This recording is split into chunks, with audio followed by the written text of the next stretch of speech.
Om Namo Bhagavate Vasudevaya. Om Agyan Timirandasya. Gyananjana Shalakaya Chakshurn Militam Jena. Tasmai Shri Gurave Namaha. We're reading from the 5th chapter of the 1st canto of the Srimad Bhagavatam, conversation between Narada and Vyas, with the commentary of Srila Visvanatha Cakravarti Thakur. So we had been hearing how Vyas was mentally disturbed because although he had dealt with the subject matters of Dharma, Artha, Kama, and Moksha, the subject matters of Purushartha, the goals of mankind, still he was not satisfied, although he had done so much work in dividing the Vedas, writing the Mahabharata, etc. And Narada now says, the reason for this is that you have not sufficiently described the glories of the spotless Lord Krishna. Because your mind could never be satisfied with Vedanta, I think that writing the Vedanta Sutras is insufficient. If you don't deal with the personal aspect of the Supreme Lord, then everything in a general category will not satisfy. So specifically, you must deal with the subject matter of Krishna. O venerable sage, you have not repeatedly described the glories of Vyasadev Krishna, to the extent that you have also glorified Dharma, Artha, Kama, and Moksha. That is the primary subject matter of everything that you have done so far, but you've not spent enough time describing the glories of Sri Krishna. Works whose attractive verses do not sing at all the glories of the Lord, which purify not only the author but the whole world, are considered by the devotees who have captured the mind of the Lord to be the places of crows, in which swans living in pleasant lakes take no enjoyment at all. So you can work very hard, but no real or true satisfaction can come if there is neglect of the Supreme Personality of Godhead.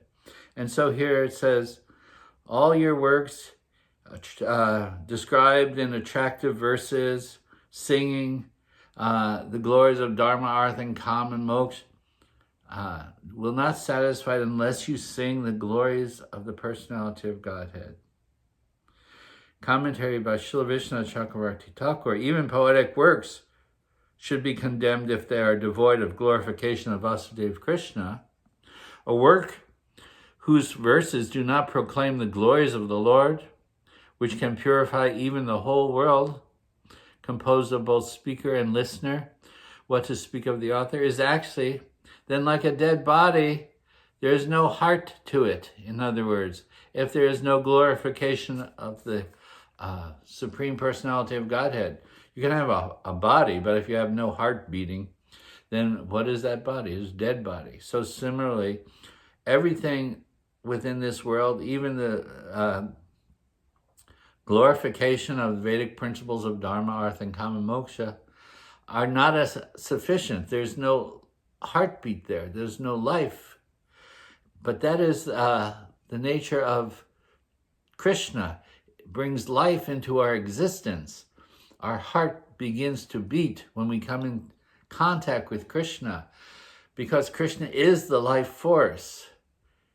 If you take the life force out of the body, there's no beating of the heart. And similarly, if you take the life force or you take Krishna out of our existence, there is no beating of the heart, which is of the nature of love. So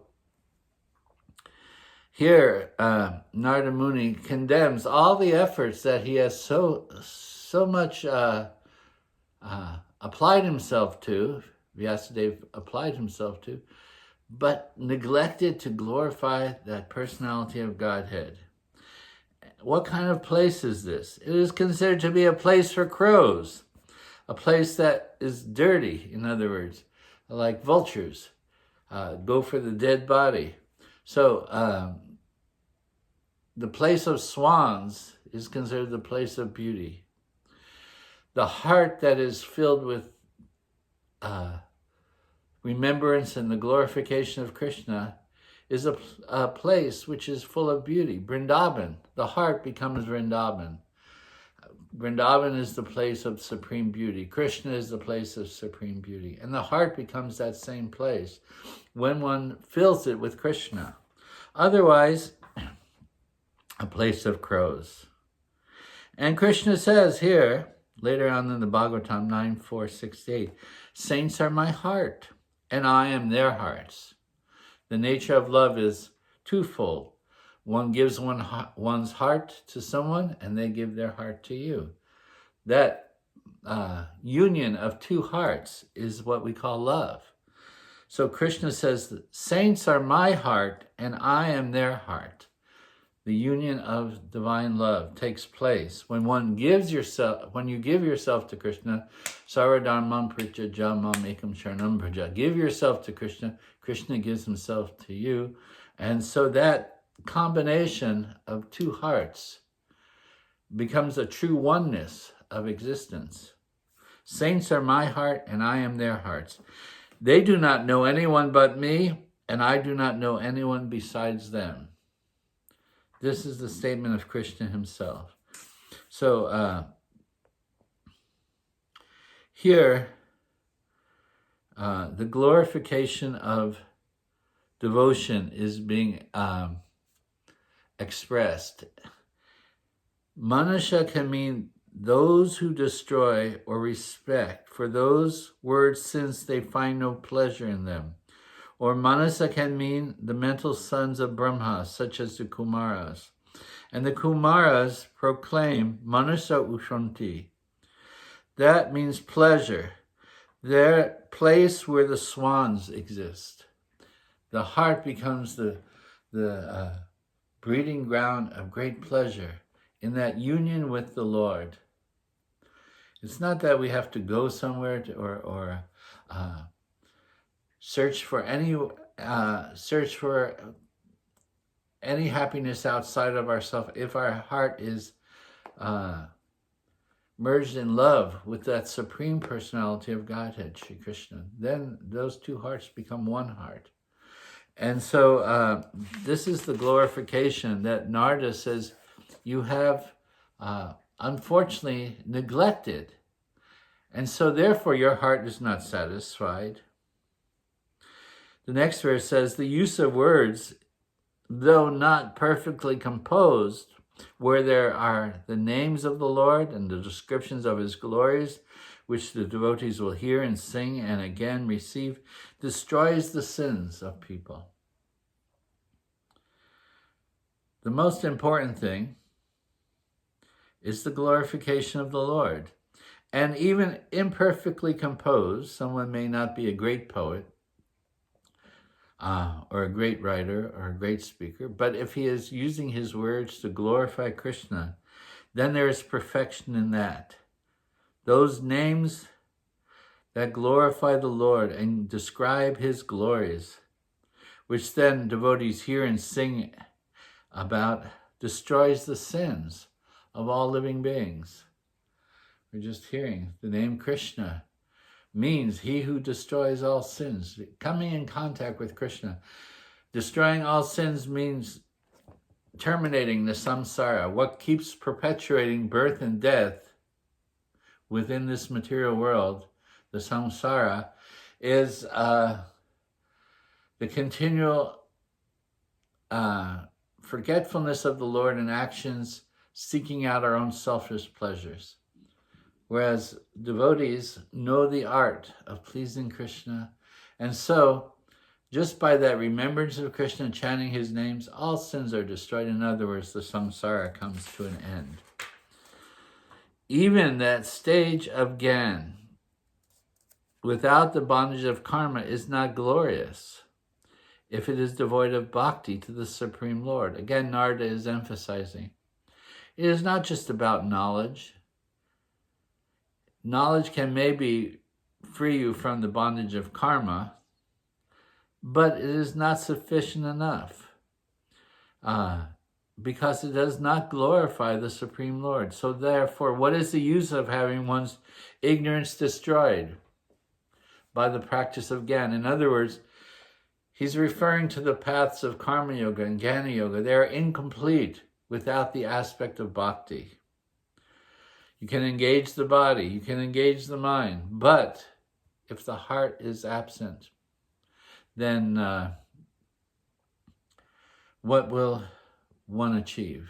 What will one actually attain? So, even Gyan and Karma, although they are glorified as particular paths, they're insufficient without bhakti or devotion to the Supreme Lord. What then to speak of sakam karma, which causes suffering, when you have actions which are seeking out results, or even actions which are devoid of desire. But if they're not directed towards the Supreme Lord, then there is no happiness, both during the practice stage or the stage of perfection. When they are not offered to the Lord, is incomplete. O fortunate one. So Narada is now saying, now you are fortunate because you have felt that incompleteness. You have felt that that state of dissatisfaction, and that is the beginning of your perfection. Therefore, I call you a fortunate one. You are fortunate. Therefore, since you have useful knowledge, spotless character, dedication to truth, and determined vows, now remember with attention the pastimes of the Lord, which ultimately brings about liberation from all bondage. He's saying, now you're fortunate. You can begin to describe the glories of the Lord. You may have to write another text, and that is the Srimad Bhagavatam. The completion of all your works will find its perfection in that work which glorifies the Supreme Personality of Godhead, the Srimad Bhagavatam. The intelligence of people desiring to speak on other subjects, who have developed another vision, become disturbed by the words describing these other objects, and can never attain its proper object. It is like a boat attacked by the wind.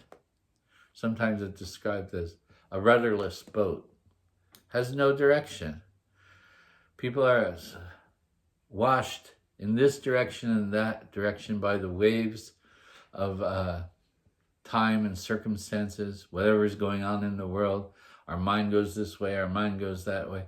But the devotee is fixed in his devotion to the Lord and is never disturbed. He has his utter in proper position and is going towards the proper destination. Otherwise, people don't know which destination they're going to. They're going this way, that way.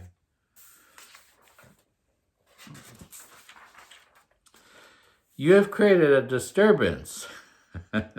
Now the Guru chastises. You've created a disturbance by teaching a condemned subject to people attached to material enjoyment in order to make them accept Dharma. So people are naturally inclined towards simply enjoying. And so you've kind of hinted at this. Oh, you can enjoy by execution of Dharma and Artha, Kama, and Moksha. You can attain heavenly pleasures and so many things. But that is a distraction to mankind. So you've done a disservice to mankind. You've distracted them. Yes, take up the Vedic principles and enjoy life. That is a distraction. And thus you have done created a great disturbance. Here it says, you've created a great disturbance by teaching a subject matter which inclines them to follow so-called religious principles, but with the principle of enjoyment. Thinking that what you have taught is real Dharma, they do not consider giving it up. You've created an attachment within their mind that I can do this and I can enjoy. But enjoyment of the temporal is not the goal of life. The goal of life is the attainment of the Supreme Lord. And so in this way you have done a great disservice. The wise person, giving up material happiness, can realize the happiness of the Lord, who is beyond measure, and then take to bhakti, setting an example for others. Therefore, describe the pastimes of the Lord for those materialists who are pushed by the gunas of matter. So Guru is giving direct order now to disciple. Narada is giving his direct instruction to Vyasadev. Describe the pastimes of the Lord and release these materialists from the bondage of material life, which is they are inclined for, being pushed by the gunas of matter.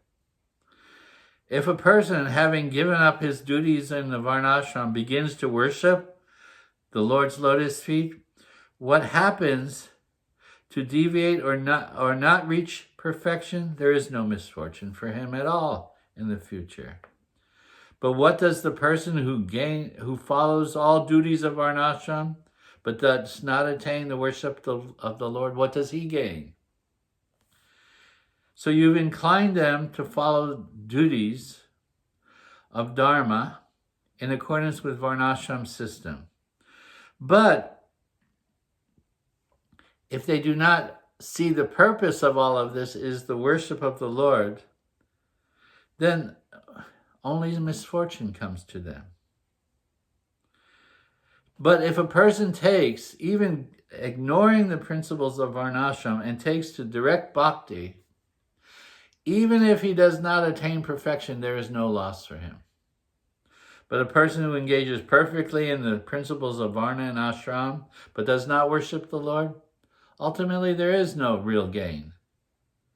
Better to engage in the direct service of the Lord, even if it is imperfectly done, because a greater gain will be gotten through that practice.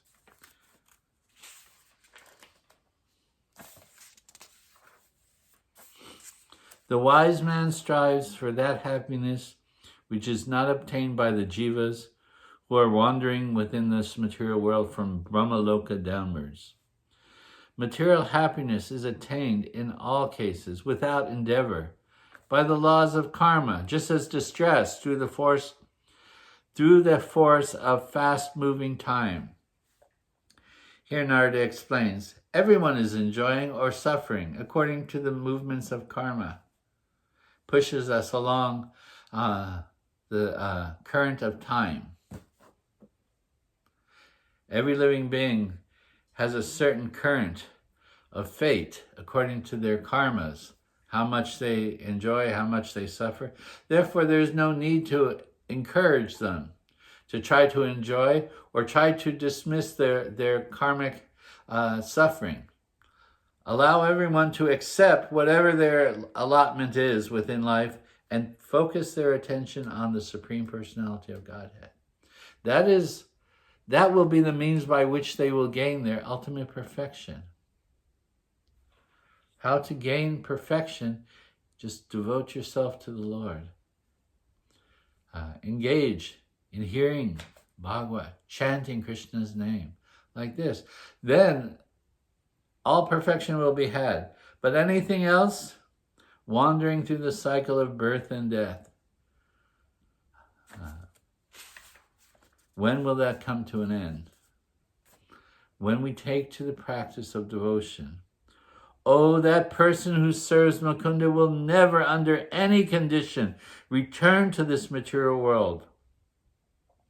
Unlike practitioners of other processes, remembering the embrace of the Lord's lotus feet, eager for that taste he has experienced, he will not desire to give up those feet again. Give them a taste of Krishna, somehow or other. Describe the glories of Krishna in your Bhagavatam. Get them attached to Krishna. Get them attached to chanting his name, because they will never go back. Even if they temporarily fall down, there is no loss. Krishna's Shakti is so powerful, that Bhakti Shakti is so powerful, it'll again align us with his service. Unless, of course, there's Vaishnava Aparad. But otherwise, alignment with Krishna's service will always be there. Even if we neglect and we fall, again we will take up. Because remembering the embrace of the Lord's lotus feet, we'll become again eager to taste that experience. So here the encouragement is such. Just get people attached to Krishna. Let them chant Krishna's name. Let them hear about his glories. That is your duty as Guru, as Vyasadev. You are the supreme Guru of mankind. All knowledge is coming down through you. Therefore, your purpose is to attach people to the Lord. And that becomes that divine service that is Guru is actually giving to his disciple. Narada is giving to Vyasadev. That is your duty, to attach people to Krishna. And so that your perfection will be had. Your perfection, the disciple's perfection as an acting Guru, will be had when you attach people to the service of Krishna. What better work is to be done? Jai Shri Krishna. Grantaraj Srimad Bhagavatam Ki Jai. Gaur Premanandi Hari Hari Ram.